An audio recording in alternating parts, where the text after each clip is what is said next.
Tonight, we're going to be swapping out some of the light fittings on the runway for lenses that are actually very special. They're sapphire-coated lenses.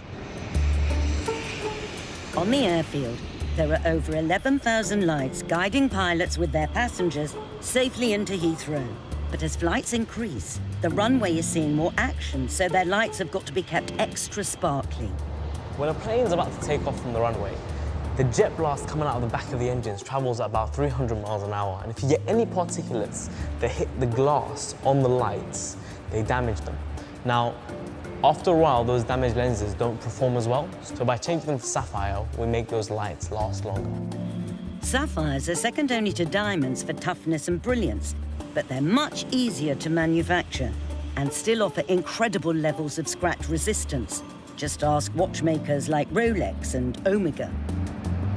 With so many lights scattered across more than 20 miles of taxiways and runways, the two Mo's need help with tracking down the dull and dim ones. This is the sensor array that we use to actually measure the light output from every single light that comes out of the runway.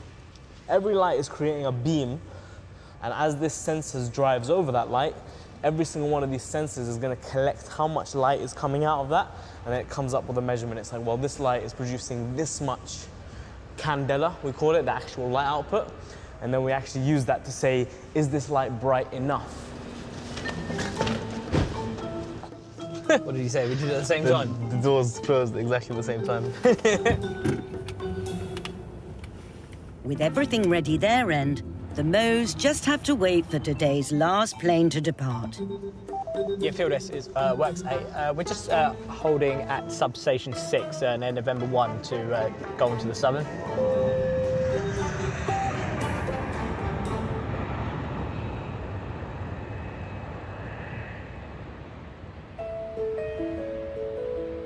Works 8, yeah, you're clear to go.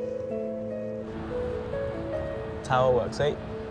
3, hello, pressure. Could we have the center line on 100% for 27 left, please? As the last flight of the night is heading to 30,000 feet, the Mo's have the green light to start working out on the runway. We switched off all the lights except for these ones. We don't want any of the other lights on because they might impact the results.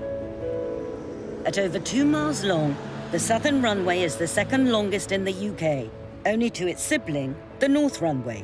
And when you're trying to find a few faulty fittings, you need a good co-pilot. This will tell you exactly if he's hitting them right. If this one's saying go left a bit, go left a bit, and it'll tell you how much left of the runway to do as well. Yeah. You really want the lights kind of like, imagine like a football going through your legs. It's just like not making it all the time. International aviation rules dictate the minimum brightness for runway lighting. What we're doing right now is we're actually measuring the light output from every single light on the runway. So the data that comes out of this will then tell us as an engineering team exactly what lights need swapping out on the runway. The light's fancy new screen protectors aren't mined, but actually created in a lab. Aluminium oxide, Sapphire's chemical component, is superheated and then crystallized. Well, all right, let's compare the old with the new.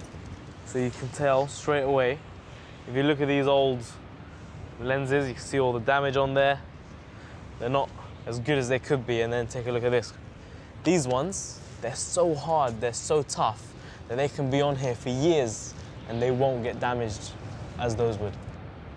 Despite only using a thin layer, protection from jet blasts doesn't come cheap. At over 90 quid each, upgrading the whole runway will cost over 20 grand. There we go. 1 down, 7 to go. The Mo's have to combine accuracy with speed to ensure they finish on time for the runway to reopen. And we've got the runway till about 4 in the morning, so that's when the operations teams are going to start driving down the runways, doing their checks in the morning.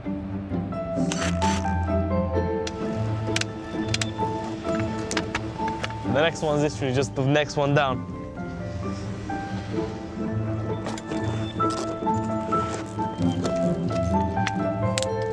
Happy? Yep. See, this is just 8 fittings out of thousands that we have on the runway. But the strategy that we've taken is we hit off the worst performing ones every time, and that way we're bringing the average up over and over and over again so that the pilots can see the lights as brightly as possible. Tower, works 8. Could we have the centre line back on at 100%? Thank you very much. Cheers, take care, thank you, bye.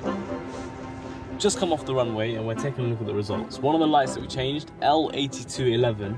Before we changed it on the results, it was 48%, but now it's more than 100% improvement. An amazing, amazing result.